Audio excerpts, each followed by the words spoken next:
안녕하세요. 우리 신앙 이야기의 박 PD입니다. 하륜입니다. 네, 이번 시간에는 이제 이 중세 시대 이단 논쟁에 관해서 함께 이야기를 나눠보도록 하겠습니다. 그러니까 초기 교회, 국교가 되기 이전까지 이때까지의 이단들이 예수에 대한 다양한 고백인데 이때는 털어내기 작업을 합니다. 왜냐하면 아직 국교로 자리 잡은 주체 세력이 형성되어 있지 않기 때문에. 그러니까 그 집권층이 형성될 때까지는 이단으로 털어내기 작업을 해요. 그 이후 들어서 중세 때는 뭐냐 하면 털어내지를 못하고 하나의 어떤 무슨 파라고 만들어서 떼어내기 작업을 합니다. 이단이라고 정죄하면 털어지는 게 아니고, 그렇죠. 털질 않고 그 이단이라고 부르지 않아요. 이제부터 이제는 마녀 사냥을 해요. 악마에게 사로잡혀서 딴짓을 하는 거지 생각이 다르다는 얘기는 안 해요. 정확하게 이단 개념은 아닌 거예요. 마귀 사냥을 하기 시작하는 거죠. 그러면 생각이 다른 사람들은 어떻게 정리하냐면 여기서 이제 무슨 파다, 무슨 회, 도미니크 회, 예수회, 프란시스 이런 식으로 조금씩 생각이 다른 쪽을 묶어서 하나로 독립된 단체로 인정을 해주고 내 조직에 남아라 이렇게 설득하기 시작하는 거예요. 이제 못 드러냅니다. 이제 왜냐하면 그 지역에서 이미 예를 들어 프란시스 같은 경우는 그래서 이미 막대한 지지하는 세력들을 갖고 있어요. 얘가 얘라고 안 되지. 이 양반을 이단으로 몰아서 파문시키면 그 파장이 어마어마한 거고 이제부터는 그런 유명한 수도사 혹은 그 감독이나 혹은 사제들 뒤에는 누가 있냐면 그 지역을 관할하는 정치적인 왕들이나 제후들이 자리 잡고 있어요. 얘네들과 척을 져야 돼요. 교회가. 그전에는 정치적 세력이 없었기 때문에 쳐내기가 쉬웠는데. 쉬웠죠. 이제부터 정치 세력이 있단 말이에요. 암흑의, 예를 들면 제네바 시를 관장하는 공작이 후원자예요. 그러면 얘를 이 사람을 이단으로 만들려면 이 사람과 전쟁을 치를 각오를 해야 돼. 그 각오를 하기에는 교회가 이미 많이 약해진 거죠. 그러니까 이제부터 어떻게 하느냐. 사실은 이 프란시스코 같은 경우에 이 양반의 자연주의 신학이나 자연주의 사상이 기독교에 들어와서 이게 중세 때 꽃을 폈으면 어마어마하게 꽃이 피울 수 있었던 거거든요. 근데 이거를 어떻게 차단하냐면 아시스 지역에 수도원을 만들어주고 수도원에서 생활하게 하거든요. 밖으로 못 나오게. 네. 넓은 영주를 줍니다. 넉넉히 먹고 살 수 있게끔. 이렇게 하고 거기서 하세요. 그게 아니면 그런 방법도 있을 수 있었겠네요. 그 후원하는 사람을 이게 끌어들여서 기존에 네가 후원하던 쟤네들은 치우고 그렇게 되는 사람은 이제 마녀로 몰려서 가는 거예요. 그리고 우리를 후원해라. 그러니까 사실 중세 때 마녀 사냥 당한 사람들은 정치적 후원자가 없었다는 의미를 뜻하는 거예요. 없는 놈이라는 뜻이에요. 가지지 못한 있어도 굉장히 약하게. 예, 너무 약해서 정치적으로 짓밟힐 수 있는 구조를 갖고 있었던 사상을 가진 사람들은 대부분 그냥 이단으로 몰리거나 아니면 사탄으로 몰려서 죽는 거고 내가 세력이 든든하면 수도원 원장을 하나 자리를 차지하는 거고 이렇게 되는 겁니다. 구조가. 그래서 이단이 발생하게 된 원인이라고 하면 이것도 초대교회나 크게 다르지는 않은 거죠. 다르진 않은데 이제부터는 그 얘기는 절대 안 해요. 예수의 신성 얘기는. 이제 삼위일체를 건드리면 이단으로 확장을 져버린 거예요. 그렇죠. 이미 이제 다 규정이 됐기 때문에. 삼위일체와 바울의 기독론을 건드리면 이단이다. 지금 한국교회가 이단을 판단하는 근거도 거기 있거든요. 이미 그거를 건드리지 않기로 약속하는 범위 내에서 그러니까 하나님은 나무에 바람 부는 숲결에도 하나님이 계시고 이런 얘기를 할 수 있는 거예요. 이 얘기를 한다고 해서 바람이 하나님이 아닌 거예요. 초기 이단은 그렇게 얘기하면 바람이 하나님일 수 있어요. 야훼가 아니고 바람이 하나님일 수가 있는데 이제부터는 중세 이후부터는 하나님 야훼는 딱 정해져 있고 예수도 딱 정해져 있고 그건 안 건드려. 하나님이 이렇게도 활동하셔. 저렇게도 활동하신다는 범위를 바뀌게 되는 거죠. 그렇게 만들어지는 거예요. 그렇게 안 하면 살아남을 수가 없어. 그리고 정치적으로 그렇게 합의를 보는 거예요. 서로서. 그럼 그럼에도 불구하고 그렇게 마녀 사냥을 한다는 거는 사실은 어떤 신앙적인 이유가 아닌 재산 싸움입니다. 더 높은 거죠. 재산 싸움. 예를 들어서 내가 이제 박 선생님이 이단으로 몰았잖아요. 재판에 이기면 박 선생님 재산이 제 거예요. 상대방의 재산을 뺏을 수 있었기 때문에 세력이 약한 세력을 잡아먹는 방법으로 이단 마녀 사냥을 하는 거죠. 교리적인 문제가 아니에요. 그러니까 이건 신앙적인 문제가 전혀 아니, 아니에요. 전혀 아니에요. 없습니다. 신앙적인 문제가 일으킬 수 없어요. 왜냐하면 국법을 어기는 거기 때문에. 국교잖아요. 그러니까요. 통치 이념이 기독교 이념이에요. 그러면 거기에 반하는 행동. 지금은 제가 삼위일체를 안 믿어요 얘기하는 걸 자신 있게 할 수 있지만 그때는 삼위일체를 안 믿어요 얘기하면 저는 그냥 국법을 범한 죄로 가는 거예요. 그러니까 당연히 못 건드리죠. 그만한 용기를 내쓰는 사람은 없었다. 왜? 왕정시대 구조기 때문에. 이게 신앙적으로 중세에 마녀 사냥을 당할 수 있는 길은 한 가지 있었을 것 같아요. 신비주의. 그쵸, 신비주의. 그건 직접 자기가 체험하는 거니까. 그래서 수동으로 밀어넣는 거죠. 그거를 부인할 수가 없잖아요. 자기가 체험하는데. 네. 근데 그거를 놔두면은 뭔가 위험하다라고 생각했을 땐 이제 얘네들을 마녀 사냥을 했을 거 아니에요. 그렇죠. 그것도 세력이 든든하면 몇 번에 걸치는 확인 작업을 해요. 그렇게 해서 예를 들어 내가 무슨 신비를 보았다. 뭐 예를 들어 마리아상에서 피 흘리는 걸 보았다 그러면 그거에 합당한 그것을 기적으로 인정받는 과정을 갖게 돼요. 그 과정이 정치적인 협의를 하는 시간이 있는 거죠. 거기서 회의하고 이렇게 그러니까 겁도 주고 이러면서 그런 게 이제 자기 마녀 사냥의 이유가 대부분 어떤 그런 권리를 네. 얻기 위한 거였다면 그나마 그 와중에도 신앙적인 어떤 무엇 때문에 그런 판단을 받게 된다면 신비주의 이거 하나밖에 안 남았을 것 같아요. 그렇죠. 그래서 대부분 중세 이후로 넘어오면 기적이나 신비는 마리아를 통해서 이루어집니다. 예수가 아니고. 삼위일체로 못 건드리게 됐어요. 하나님도 못 건드리고 예수도 못 건드리는데 그래도 성모 마리아의 신성 문제로 초창부터 문제가 되지만 마리아 문제는 계속 끊임없이 얘기가 돼요. 왜냐하면 이 양반은 그냥 단순히 어머니였기 때문에.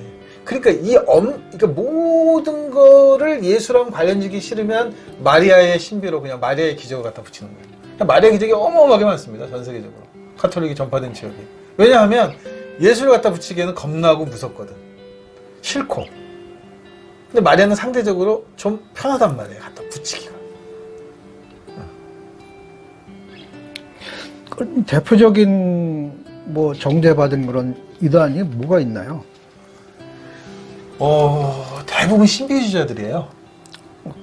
제 얘기가 맞네요. 예, 신비주의자들. 왜냐면 신비주의자를 모는 수밖에 없어요. 이 사람이 이론적으로 이런 거죠. 이 사람이 공부를 많이 했고 학문을 굉장히 존경받는 사람인데 이단이면 안 돼. 왜냐면 성령께서 역사하시기 때문에 그런 일은 벌어지면 안 되고 내가 뭔가를 봤는데 그 보는 과정에 사탄이 개입했다는 거예요. 그러니까 신비주의를 잡는 건 되게 쉽거든요. 네가 뭐를 봤어? 근데 그 보는 과정에 사탄이 개입됐다. 이렇게 얘기하면 잡기가 되게 쉽거든. 그러니까 다 우리가 알고 있는 내용과는 우리가 알고 있는 건 거의 대부분이 다 신비주의적인 문제 때문에 이단 정죄를 받았는데 실질적으로는 교리적인 문제도 있을 수 있을 것이고 그 다음에 기독론에 대한 회의도 있을 수 있었을 것인데 그거는 절대 가시적으로 재판에 드러나지 않아요. 다 신비주의로 보는 거예요. 죄를 물을 때. 특히 중세 교회 이런 모습을 보면 사실상 바울 같은 경우도 이 유대교인들한테는 아직 유대교에서 나온 거잖아요. 그 자체가. 네네. 그럼 바울도 사실 유대교 입장에서는 쟤는 이단인 거죠. 이단이죠. 그러다가 이제 나중에 뭐 서방 로마 교회랑 이 동방 종교회랑 얘네들 서로 뭐 또 막 이단이라고 하죠. 그러다가 아니라고 하기도 네. 하고. 또 가톨릭과 개신교가 서로 또 막 이단이라고 하고. 네. 근데 그것도 또 뭐 이제 나중에 뭐 화해하는 듯한 모습은 또 보이긴 하지만. 네.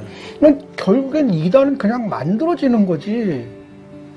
우리가 오늘날 대부분 기독교인들이 굉장히 두려워하는 모습이 그거거든요. 뭔가 성경을 놓고 목사가 아닌 우리 같은 평신도가 네. 성경을 가지고 뭔가 이렇게 공부를 하고 해석을 하고 하려고 하면은 이거 목사님 없이 그렇게 하다가 잘못하면 이단인데 이단인데 이런 식의 마인드가 아주 꽉 차 있거든요. 짜쳐. 그런 건 없다는 거예요. 그러니까요. 근데 굉장히 그걸 두려워해요.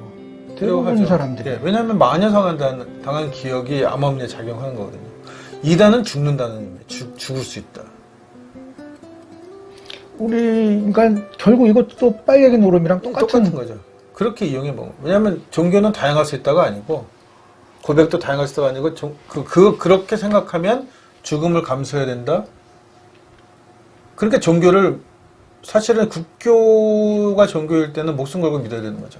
거기에 반대한다는 것은 결국 내가 이제까지 우리가 막시즘을 얘기하면 빨갱이로 몰려서 감옥 갈 각오를 해야 되고 내 사회생활 다 망칠 각오를 해야 되고 경력을 다 망치고 가족까지 피해를 입고 이런 거를 감수해야만 막시즘 얘기를 할 수 있었던 시절이 있었잖아요. 지금은 좀 편하게 얘기하죠. 똑같은 거예요.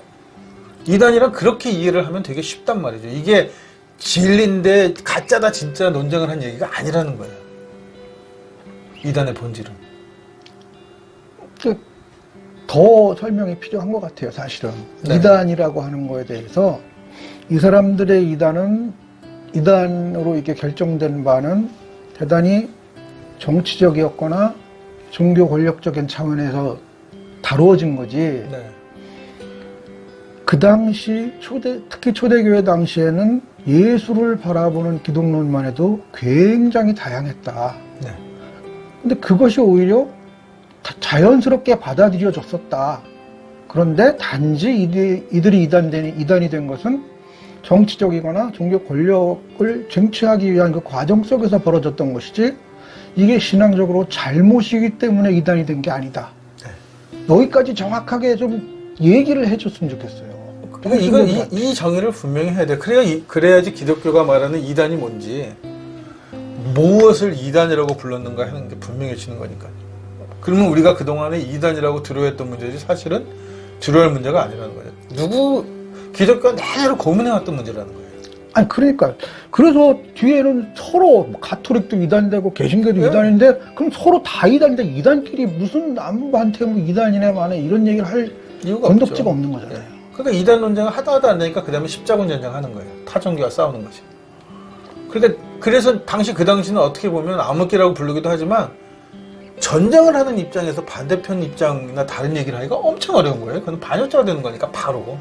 평화 시기에는 내가 배가 부르니까 딴 생각을 할 수 있는데 전쟁을 일으키는 거잖아요. 그래서 끊임없이 옥매는 거죠. 사람들 다른 생각 못 하게끔. 그러니까 사실 교회사를 배우면 참담한 거예요. 그리고 결국은 종교 개혁 근처에 오면 뭐 바늘 끝에 천사가 몇 마리 앉느냐느니 뭐 무슨 축성한 포도주에 파리가 빠지면 파리가 거룩해지냐 포도주가 더럽혀지냐 이런 논쟁을 한단 말이죠. 이 신학적 가치가 짱 없는 논쟁들을 갖고 논쟁이라고 하기 시작해요. 이걸 논쟁이라는 거예요. 이게 무슨 논쟁이에요. 이게 아무것도 아닌 거지. 근데 이런 논쟁을 자꾸 끊임없이 개떡 같은 논쟁을 하는 이유, 그걸 계속 불을 지펴대는, 지금도 그러는데 계속 불을 지펴대고 이슬람이 위험해, 동성애가 위험해, 불을 지펴댄 이유가 뭐냐 하면 기독교가 태초부터 만들어질 때부터 꾸준히 가져왔던 이 아까 말씀드렸던 이단의 이 문제에 이단이라고 불렸던 그 많은 고백들, 해결되지 않고 끊임없이 의문을 가르쳤던 이 의문들을 잠재우기 위해서 계속 다른 데다 불을 지른다는 거예요. 어그로를 끄는 거네. 네, 어그로를 끄는 거죠. 왜냐면 이거 해결이 못 되니까. 이거 해결을 못 하는 거예요. 결론적으로 얘기하면. 왜냐하면 예수를 이미 예수 태어나고 100년 이후 그 200년 안쪽에 너무 다양하게 봤다는 거예요. 예수가 누군지 모를 정도로 다양한데 고백이. 이걸 무슨 수로 잠재워요? 옛날 게 분명하더라도 비디오를 찍어놓고 사진을 찍어놨어 딴소리 하는 판인데 그것도 아니고 너무나 많은 전승하고 너무나 다른 이야기들이 그 다 통틀어 하나의 기독교를 그렇게 큰 넓은 스펙트럼을 잘 잡고 왔는데 이거를 무슨 수로 잠재우냐는 거죠. 불가능한 거죠. 그러니까 계속 시선을 딴 데로. 기준을 없애면 이 기독교 자체가 흔들린다고 생각하는 게 되는 거잖아요. 흔들리는 거는 기독권이 흔들리는 거죠. 그러니까. 그전 교회를 갖고 있는 권력이 흔들리는 거지. 네. 예수가 흔들리는 건 아니거든요. 왜냐하면 예수는 다양한 거예요. 정말 다양한 게 예수거든요. 이 전에 올렸던 내용 중에서도 결국 이제 신을 어떻게 바라보느냐 하는 네. 모습, 그걸 다양하게 볼 수 있는데 그거를 인정을 못 한다는 거죠. 그렇죠. 그거를 인정 못하는 거죠. 성직자들이. 기존의 교회의 권력을 갖고 있던 권력자들한테는 그걸 인정할 수 없다. 왜? 그 권력을 얘기하면 아까 말대로 만인사제가 되든 적어도 자기네들이 사제면 신탁을 보여주든. 그러니까 성직자들과 그들을 맹목적으로 추종하는 무리들, 그 패거리들이죠. 페이크 뉴스를 만들어내는 사람들과 그걸 또 맹목적으로 추종하는 무리들, 이것이 그냥 그대로 이렇게 오버랩 되는 거야, 우리 현대사회에서. 왜 오버랩 되는 거예요? 그렇게 되는 것 같아요. 그러니까 그 적과 흑, 그 소설처럼 평민이 성공하는 방법은 두 가지밖에 없다. 붉은색의 성직자가 되든가 검은색의 군인이 되든가. 그거 아니면 신분을 깨트릴 수 있는 방법이 없는 거거든요. 신분사회에서는. 신분에서. 그러니까 그 신분을 지키는 것이 곧 이권을 지키는 거잖아요. 교회가 철저하게 이권주의자였던 거죠. 이권에 속해 있었다. 전력 그룹이었다. 사실 오늘날에도 그건 마찬가지잖아요. 금력을 가진 사람은 금력을 가진 사람. 그렇죠. 자기의 권익을 위해서 제도를 만들어내고, 권력을 가진 사람도 마찬가지. 그러니까 권력은 금력이 필요하고 금력은 권력이 네. 필요하니까 서로 또 사돈관계를 맺는 네. 거죠. 이거는 전략적으로 이거는 끊임없이 이렇게 해왔던 일이에요. 그러니까 종교 권력도 마찬가지라는 거죠. 네. 민중의 삶하고는 아무 관계가 없어요. 그러니까 기독교를 어디다가 기독교를 관점을 두는 거죠. 그러니까 만약에 우리가 아래쪽 권력층이 아닌 교인들, 일반 교인들, 민중한테 눈을 둔다고 하면 지금 우리가 말하고 있는 이 이단이 기독교인 거예요. 이게 진짜 기독교고, 지금 기독교가 얘기하는 그 소수가 얘기하는 그게 실제로 가장 거짓말 덩어리고 그게 가식 덩어리인 거죠. 위선적인. 그게 가장 위선적인 형태의 종교가 돼요. 저는 그 과거부터 이렇게 자세하게 이단을 모를 때도 인류 역사상 있었던 기독교의 모든 이단들을 다 합쳐놓고 봐야 제대로 기독교를 그렇죠, 맞습니다. 그 고백들이 있어야 돼요. 그 모든 게 다 합쳐져야 우리가 예수라고 부를 수 있는 모습의 실체를 어렴풋이나마 볼 수 있게 된다는 거죠. 알겠습니다. 자, 중세까지의 이단 이야기 여기까지 마치겠습니다.